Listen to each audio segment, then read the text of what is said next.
Warahmatullahi wabarakatuh. Waalaikumsalam warahmatullahi wabarakatuh. Salam sejahtera untuk kita semua. Puji syukur kita panjatkan kehadirat Tuhan Yang Maha Kuasa. Pada kesempatan hari ini kita diberikan nikmat sehat, bisa hadir di ruang serbaguna ini tanpa halangan satu apapun. Namaku semua, yang pertama kepada para ketua kelas. Kayaknya baru kali ini saya bisa mengumpulkan ketua kelas ya. Sebenarnya saya punya impian-impian. Suatu ketika saya ingin mengumpulkan ketua kelas itu paling enggak diberikan hadiah. Karena apa?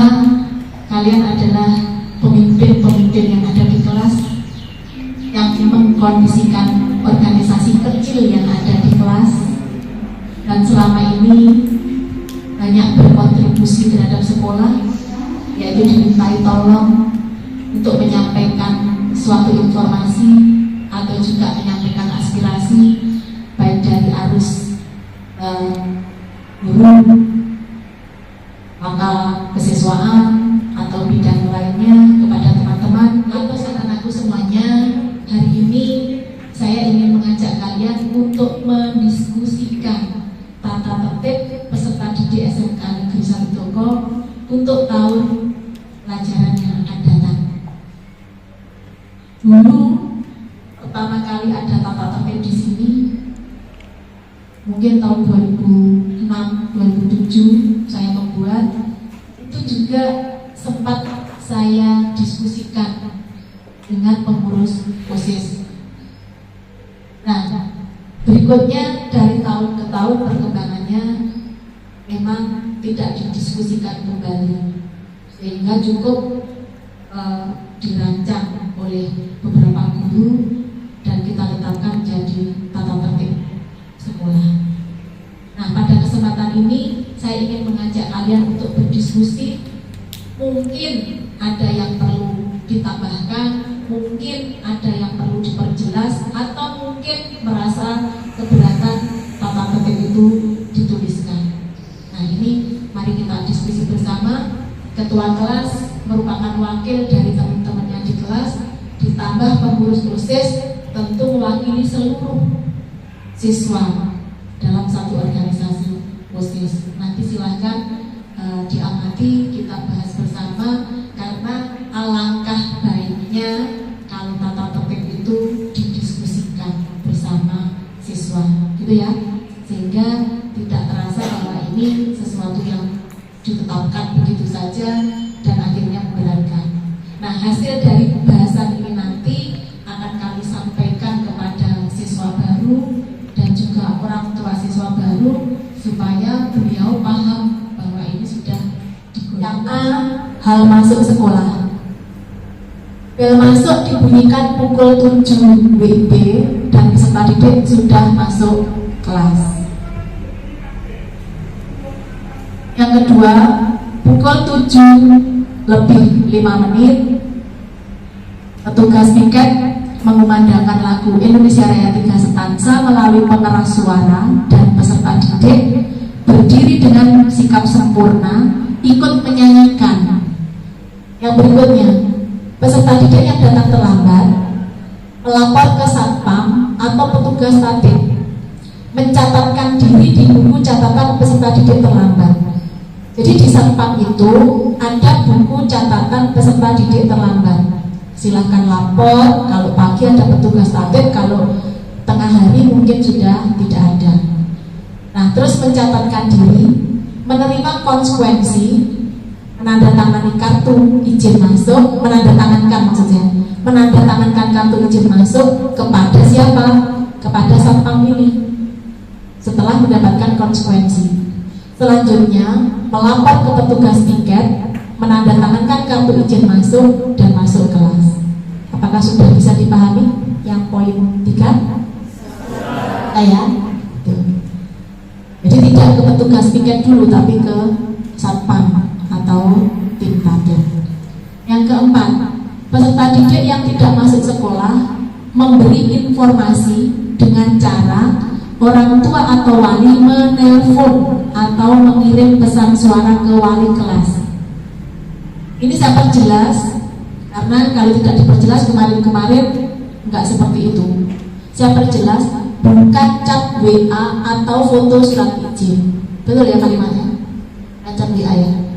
Jadi bukan orang tuanya ngecat ke wali kelas dalam bentuk pesan atau mungkin memfoto surat izinnya, tetapi menelpon atau mengirim pesan suara biar jelas bahwa itu suaranya orang tuanya.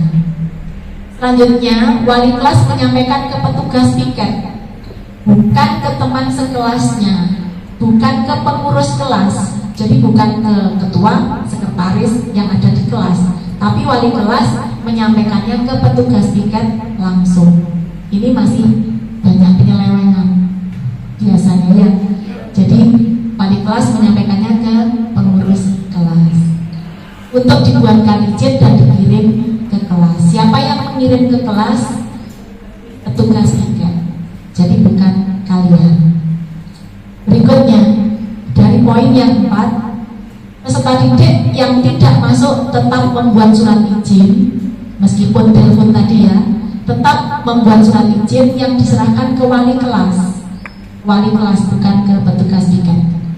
Surat izin yang tidak dikirim pada tanggal peserta didik tidak masuk, sehingga seketika tidak bisa buat surat izin ya, diserahkan paling lambat 2 hari setelah tanggal tidak masuk.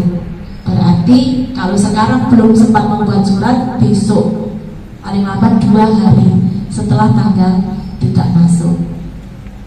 Jika lebih dari 2 hari, peserta didik dicatat alfa.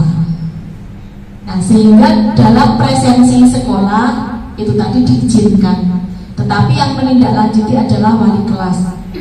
Jika tidak disusuli surat, maka wali kelas mengubahlah itu menjadi alfa. Surat izin ada kepentingan berlaku 1 hari. Harusnya koma ya? Enggak ya? Surat izin ada kepentingan berlaku 1 hari. Surat izin sakit berlaku 2 hari.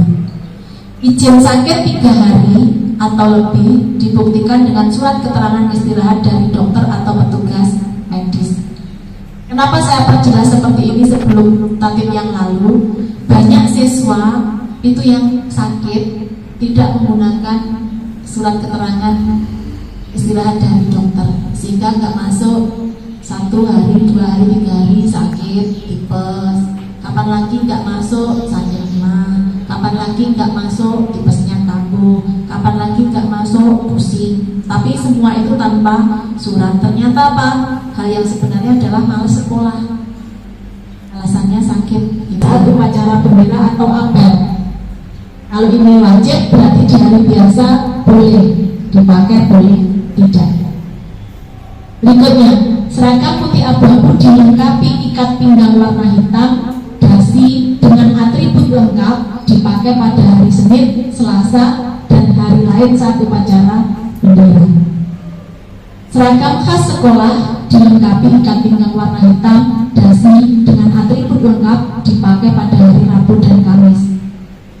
Seragam pramuka dilengkapi ikat pinggang warna hitam, hasdung dengan atribut lengkap dipakai pada hari Jumat.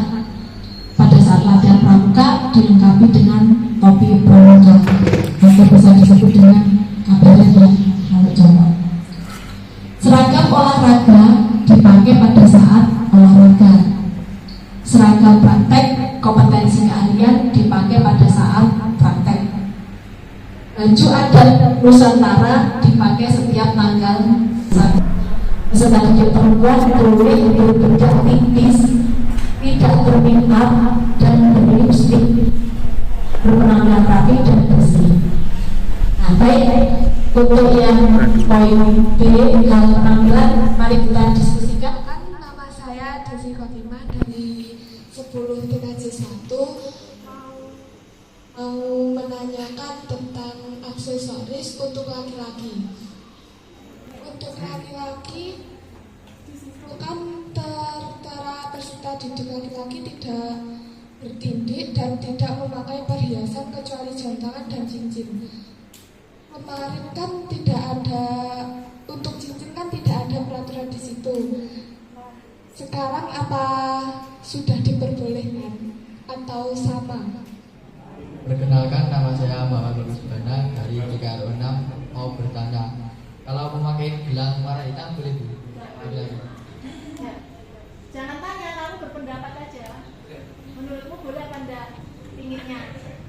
Saya yang pantas Bu. Jadi nggak boleh menurutmu? Oke. Yang lain? Silakan. Berarti kita topik bahasanya adalah aksesoris laki-laki. Assalamualaikum warahmatullahi wabarakatuh. Perkenalkan, nama saya Danu Rudianto dari kelas 10 TKR 4. Izin bertanya, Indra, untuk pengenaan kalung kecuali emas itu menurut saya kurang efektif Bu. Nanti kalau bisa hilang, nanti yang disalahkan sekolah, padahal dari sekolah belum tentu membolehkan memakai. Ya, sekian dari saya, terima kasih. Perkenalkan, nama saya Gia Afifa Intan Permata Dewi dari kelas 10 TKJ 2. Di sini saya mau meminta pendapat tentang sepatu. Kan banyak anak telat itu masuk dengan menggunakan sepatu warna bebas, dan itu masih dibiarkan. Sebenarnya setelah jam masuk, setelah lagu Indonesia Raya itu dibunyikan, itu sebenarnya harus ada yang masih berjaga Bu di gerbang, supaya anak-anak telat itu juga cukup jerah dengan tentang sepatu. Soalnya juga saya lihat tentang sepatu, bahkan sampai atribut juga belum lengkap.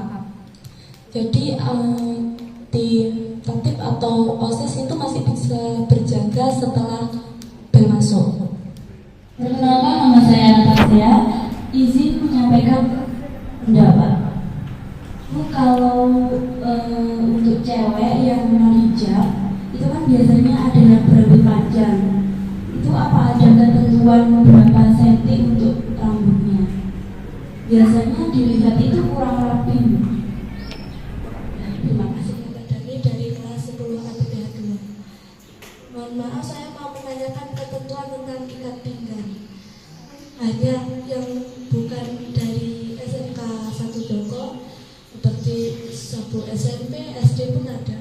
Itu ada ketentuannya atau tidak? Terima kasih atas masukannya. Nah, harapan saya seperti ini ya. Jadi memang kita lakukan diskusi. Kita runtunkan dari yang atas, kaos kaki. Kalau dilihat dari sini ya. Kaos kaki ketentuannya dari dulu sebenarnya Senin sampai Kamis itu berwarna putih. Hari Jumat berwarna hitam. Nah, saya tidak tahu persis berapa ada atau tidak, terus berapa jumlahnya kaos kaki yang satu paket dengan seragam. Kaos kaki putihnya ada? Berapa jumlahnya? Satu. Kaos kaki hitamnya? Ada satu. Sabuk ada? Ada. Yang di bawahnya kaos kaki ini rambut ya. Rambut perempuan sebenarnya sudah menjadi ketentuan, boleh berambut panjang, tetapi ini jika panjangnya 5 cm melebihi bahu, bisa dihitung sendiri ya. Ini bahu 5 cm berarti segini. 5 cm melebihi bahu diikat. Gitu. Artinya apa? Saya masih berikan kelonggaran, boleh 5 cm melebihi bahu, diurai boleh, tapi sekian ya, sekian, atau kalau belakang berarti sekian lah. Nah itu boleh diurai. Tetapi kalau sudah lebih, silakan diikat yang rapi, tidak dijurus-jurus sampai gitu ya. Kalau toh di lapangan masih ada seperti itu, nah ini sebenarnya pelanggaran. Nah ke depan saya ingin kalianlah sebagai ujung tombak pula untuk mengajak teman-temannya tatip yang ada di sekolah. Karena apa? Karena tim tatip yang ada di sekolah ini ada 12 orang. Nah, kalau nanti tim tatip saja yang bergerak untuk menertibkan ini tentu tidak menguasai. Nah, tim tatip itu piket di pintu gerbang itu pada jam sebelum masuk sampai dengan masuk. Karena apa?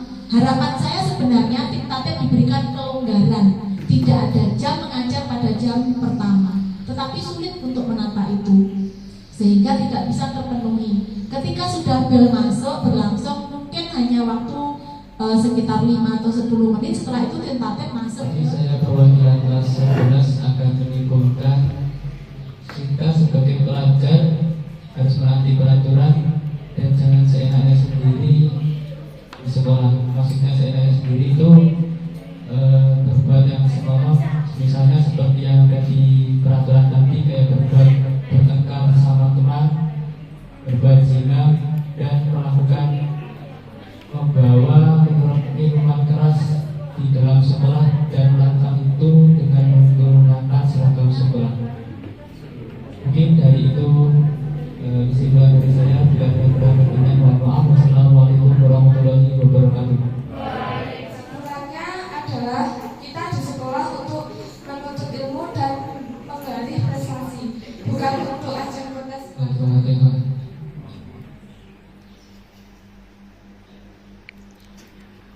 Allahumma shalli wa sallim wa barik ala sayyidina Muhammad wa ala ali sayyidina Muhammad. Alhamdulillahi rabbil alamin. Allahumma inna nas'aluka salamatan fid din wa afiyatan fil jasad wa salamatan fil qalbi wa farahatan fil rizqi wa tawbatan fil amwat wa rahmatan fil amwat wa afiyatan fil amwat. Allahumma a'udzu bis sakhatin wa a'udzu bijannatina wa a'udzu bis sabr. Allahumma zidna minna, Allahumma zidna minna, Allahumma zidna minna. Allahumma fa'alna wa la bala wa la fasala minka wa sallim alaihi wa sallam wa bihamdika wa rabbina wa abadan min baladina ala qasa asika tusafi dukum wa bi kulli muslimin amah innaka ala kulli shay'in qadir. Rabbana atina fid dunya hasanah wa fil akhirati hasanah wa qina adzabannar. Wa sallallahu ala sayyidina Muhammad wa ala alihi wa sahbihi wa sallam. Subhanaka rabbika rabbil izzati amma yasifun wa salamun ala mursalin walhamdulillahi rabbil alamin. Assalamualaikum warahmatullahi wabarakatuh.